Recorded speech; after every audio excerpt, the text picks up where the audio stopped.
SV children academy Rawla मंडी में इस online platform में आपका स्वागत है। कक्षा 7 और विषय चल रहा है हमारा सामाजिक विज्ञान, जिसके आपको 2 वीडियो मिल चुके हैं। और पहले अध्याय का नाम है हजारों वर्षों में हुए परिवर्तन। हजारों वर्षों में हुए परिवर्तन कि क्या क्या परिवर्तन हुए, क्या कुछ बदला, कैसे हम आज जो चल रहे हैं हमारा सिस्टम क्या था, पार्ट नंबर 3 में बात करेंगे, ध्यान रखना। तो पहले वाले 2 वीडियो आपने देख लिए, अब तीसरा देखिए। इसमें क्या होता था, एक राजा हुआ करता था और राजा का जो पुत्र हुआ करता था वही क्या है, राजा के बाद शासक बनता था। इसके बाद राजा का जो पुत्र था, राजा के बाद ही क्या है, उसका पुत्र शासक बनता था, गद्दी पर बैठता था। ठीक है, गद्दी पर बैठा तो वो क्या कहलाया, वंशानुगत उत्तराधिकारी। वंशानुगत उत्तराधिकारी यानी वंश के अनुसार ये गद्दी पर बैठते थे। ठीक है, अब राजा का पुत्र बैठता था, जब जिस जनता में बैठने लगे तो वो कहलाने लगे राजपुत्र। क्या कहलाने लगे, राजपुत्र कहलाने लगे। और यही राजपुत्र बाद में किस नाम से पुकारे गए, राजपूत नाम से पुकारे गए। ठीक है, राजपुत्र राजपूत करते करते राजपूत नाम से पुकारे जाते हैं। अब क्या हुआ, बहुत सारा हो गया, एक राजा बन गया। राजा के नीचे काम करने वाले सेनापति होते थे, तो राजा के सहयोगी व सेनापति के रूप में कार्य करने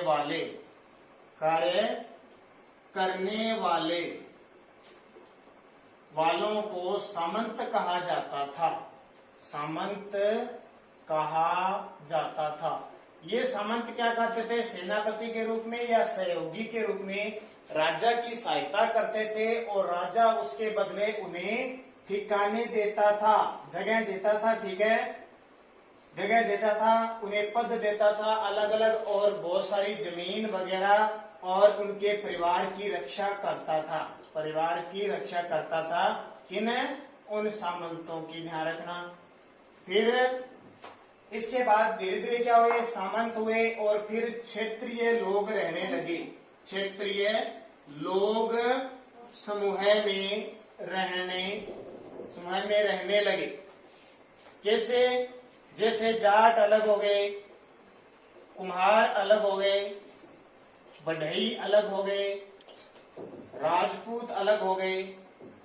ठीक है, जैसे जैसे कायस्थ अलग हो गए, चमार अलग हो गए। ठीक है, जिन जिनका जैसे इनका काम था वैसे वैसे इनका काम क्या हुआ, क्षेत्र बढ़ता गया, और इनके खुद का एक पदवी बनती गई। चाहे कुम्हार हो, चाहे बढ़ई हो, चाहे राजपूत हो, चाहे कायस्थ, सारे के सारे बढ़ते गए। ये क्या करते हैं, जो गरीब लोग हुआ करते थे उन पे अत्याचार करते थे। फिर ये कौन, जो बड़े लोग हुआ करते थे। अब बड़े लोगों को कैसे बांट दिया गया, तो देखो 3 प्रकार का वर्ग बन गया। एक तो अमीर वर्ग, एक मध्यम वर्ग जिनके पास न ज्यादा पैसा होता था और गरीब भी नहीं होते थे, और एक होते थे गरीब वर्ग के। ठीक है, 3 प्रकार के। ये राजा इसके अंदर आता था, और बड़ी बड़ी जिनके पास बहुत सारी संपत्ति होती थी, वो इस अमीर वर्ग में आते थे। बड़े बड़े लोग आते थे सारे। ठीक है, कुलीन वर्ग। दूसरा मध्यम वर्ग, जिनके पास जमीन थोड़ी होती थी, और वे राजा के सहयोग से ठिकाने प्राप्त करते थे।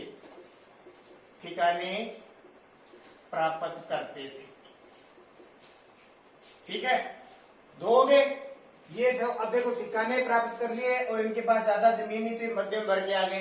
तीसरे होते थे गरीब वर्ग, यानी जिन संपत्तिहीन, इनके पास संपत्ति नहीं होती थी, और न ही क्या है, भूमि होती थी, जमीन नहीं होती थी, भूमि नहीं होती थी, ये मजदूर वर्ग में आते थे, मजदूर वर्ग में आते थे, यानी मजदूरी करते थे और वो गरीब लोग थे। इन गरीबों का ये अमीर वर्ग और मध्यम वर्ग क्या करते थे, शोषण करते थे। ठीक है, ये ध्यान रखना। इसके बाद में क्या परिवर्तन हुए, अलग अलग जातियां बन गई, अलग अलग क्षेत्र बन गए, और क्षेत्र बनने के बाद क्षेत्र विशेष में जातिगत पंचायतें शुरू हो गई, जातिगत पंचायतें बननी शुरू हुई, यानी हुई। जिस जाति के लोग होते थे, अपना कोई मामला होता था, कोई बंटवारा होता था, वो अपनी पंचायत में, जैसे अपनी ग्राम पंचायत होती है ना, उसमें कोई भी विवाद हो जाता है तो सरपंच इस मामले को निपटाता है। वैसे ही क्या होते थे, अलग अलग जातियों के अलग अलग पंचायत हुआ करते थे और वे अपने मामलों को अपनी अपनी पंचायत में क्या करते थे, निपटाते थे। ध्यान रखना। फिर क्या हुआ, धीरे धीरे जाति पंचायत बन गई। इसके अलावा अलग अलग गांव के मुखिया बन गए, राजा बन गए, और सब एक दूसरे पर क्या करते थे, जो गरीब होता था उसका शोषण किया जाता था। तो अलग अलग फिर क्षेत्र से क्या बने, क्षेत्र से साम्राज्य का विस्तार हुआ, साम्राज्य का निर्माण हुआ। जैसे कौन कौन से, जैसे तुगलक वंश, तुगलक वंश, गुलाम वंश, चोल वंश, ठीक है, मुगल वंश। एक ही साम्राज्य, एक ही लोगों का इतना बड़ा क्षेत्र से क्या बन गया, साम्राज्य बन गया। ठीक है, अलग अलग बारे में, इनके बारे में हम सारी बातें आगे पढ़ेंगे। जैसे अफगानिस्तान का गजनी, अफगानिस्तान में गजनी, बंगाल के गोड़, बंगाल के गोड़, ये सारे क्या थे, साम्राज्य थे। और भी देखो, दक्षिण भारत में, दक्षिण भारत में द्रविड़, दक्षिण भारत में द्रविड़ जातियों ने भी साम्राज्य स्थापित किया। ठीक है, ये याद रखना, क्षेत्र से क्या हो गए, साम्राज्य स्थापित हो गया। तो ये सारी आपके लिए। उसके बाद में अलग अलग प्रकार के साम्राज्य आते हैं, कैसे धर्म आया, तो कल के वीडियो में हम पढ़ेंगे धर्म कैसे बनता है, कैसे धर्मों में अलग अलग बातें आई, कौन कौन से धर्म आए, किस किसने धर्म अपनाए, कैसे कैसे अपनाए। ठीक है, इसको बढ़िया तरीके से पढ़ लेना। आपके पास जो किताब है, आज मैंने आपको ये देखो, यहाँ आपको बताता हूँ क्या पढ़ाया था। नए सामाजिक और राजनीतिक समूह कैसे बने, कैसे गरीब तबके बने, और कैसे क्षेत्र और साम्राज्य बने। कल हम जो पढ़ेंगे वो इसके बारे में पढ़ेंगे, पुराने और नए धर्मों के बारे में पढ़ेंगे।